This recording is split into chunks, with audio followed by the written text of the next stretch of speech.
Assalamualaikum warahmatullahi wabarakatuh.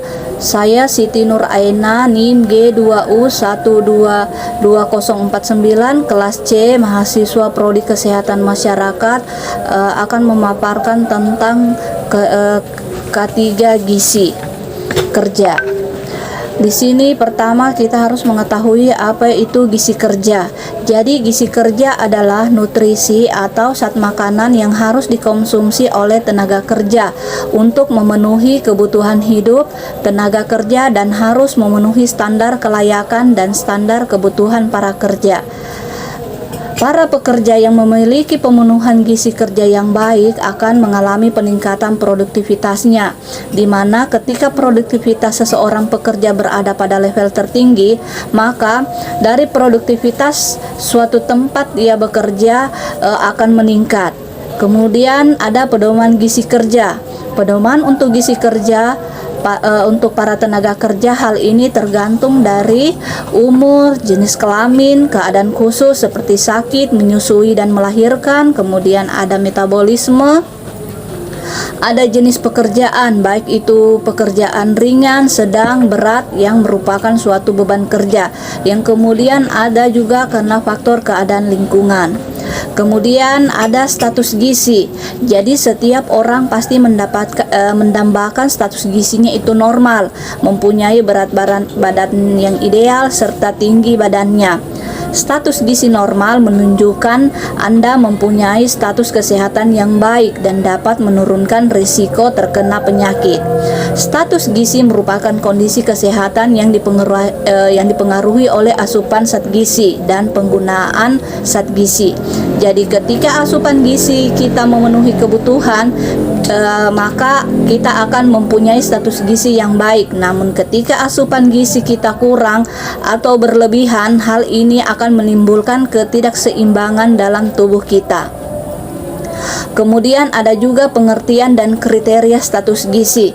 Jadi ada beberapa ahli memaparkan tentang pengertian status gizi. Jadi yang pertama itu menurut Almatisser tahun 2004 yang menyatakan bahwa status gizi merupakan ekspresi dari keadaan keseimbangan dalam bentuk variabel tertentu atau perwujudan dari nutritur dalam bentuk variabel tertentu. Kemudian menurut Jahari, status gizi itu merupakan keadaan yang diakibatkan oleh keseimbangan antara jumlah asupan zat gizi dengan jumlah kebutuhan zat gizi oleh tubuh untuk berbagai proses biologis. Dampak gizi kerja terhadap pekerja itu dapat disebabkan oleh beberapa hal. Maka dari itu, untuk tidak terjadi dampaknya, maka kesehatan hidup pekerja itu harus dipenuhi, karena gizi kerja yang buruk akan berdampak terhadap beberapa hal, yaitu ada daya tahan tubuh yang mengalami penurunan sehingga menyebabkan sakit dan potensi absensi, sehingga pekerja atau karyawan itu akan libur karena sakit. Kemudian yang kedua, ada daya fisik yang menurun sehingga prestasinya rendah, akhirnya produktivitasnya itu di suatu perusahaan itu atau tempat bekerja itu akan menjadi rendah.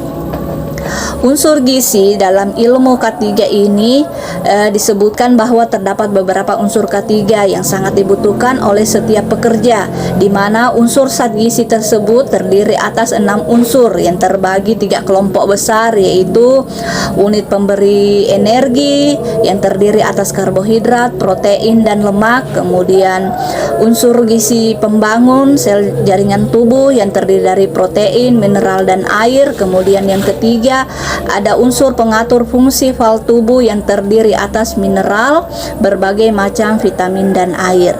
Pada dasarnya, pekerja merupakan aktivitas fisik yang membutuhkan energi besar dalam pelaksanaannya, di mana energi besar tersebut bisa didapatkan dari berbagai sumber dan unsur asupan gizi.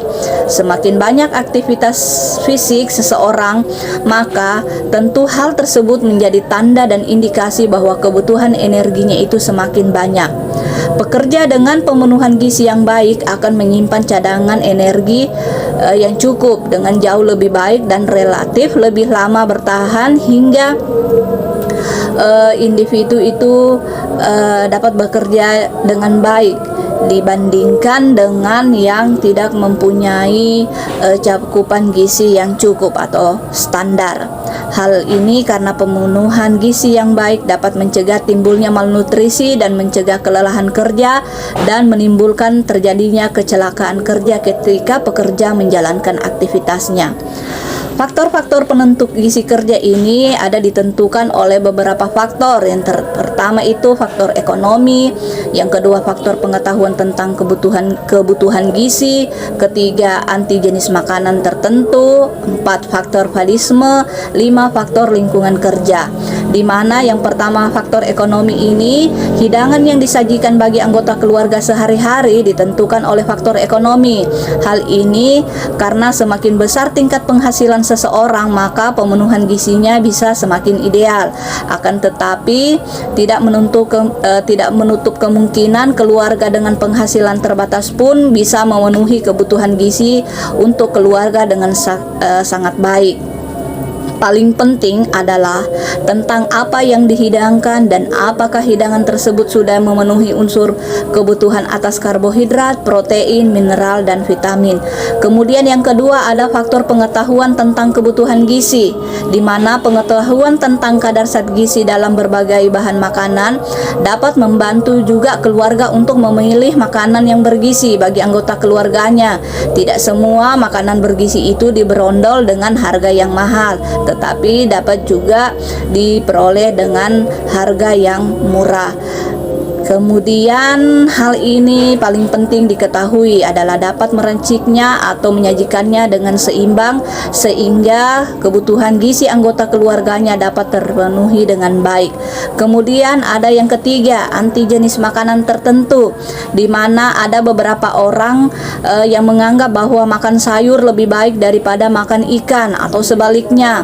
Padahal ini tidak semuanya berlangsung seperti itu. Jadi sayuran dan ikan itu sama-sama baik karena keduanya memiliki unsur yang berbeda. Akan lebih baik lagi jika pengkonsumsinya dikombinasikan sehingga kebutuhan vitamin dan mineral dari sayur serta protein dari ikan bisa sekaligus. Kemudian yang keempat ada faktor fadisme, di mana faktor fadisme itu biasa disebut kesukaan yang berlebihan terhadap jenis makanan tertentu akibat kurangnya variasi bahan makanan yang dikonsumsi. Tidak baik bagi tubuh karena hal ini menjadikan tubuh berpotensi kekurangan zat gizi tertentu yang jarang dikonsumsi. Kemudian ada faktor kelima, yang terakhir itu faktor lingkungan kerja. Jadi semakin tinggi aktivitas seseorang dalam bekerja, maka kebutuhan gizi tubuhnya juga semakin tinggi. Hal ini seseorang tersebut harus memenuhi cadangan energi yang semakin besar untuk melakukan pekerjaannya dengan baik.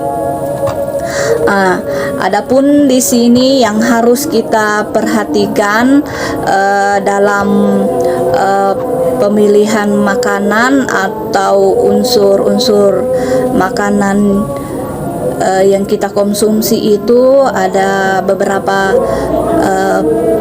poin, yaitu makanlah aneka ragam makanan, kedua makanlah makanan untuk memenuhi kecukupan energi, ketiga makanlah makanan sumber karbohidrat setengah dari kebutuhan energi, keempat batasi konsumsi lemak dan minyak sampai seperempat dari kecukupan energi, kemudian yang kelima gunakan garam yang berodium, kemudian yang keenam makanlah makanan yang bersumber zat gizi, kemudian yang ketujuh biasakan makan pagi, kemudian yang kedelapan, minumlah air bersih aman yang cukup jumlahnya. Kemudian 9, lakukanlah kegiatan fisik dan olahraga secara teratur. Kemudian ada hindari minuman yang beralkohol dan makanlah makanan yang aman bagi kesehatan.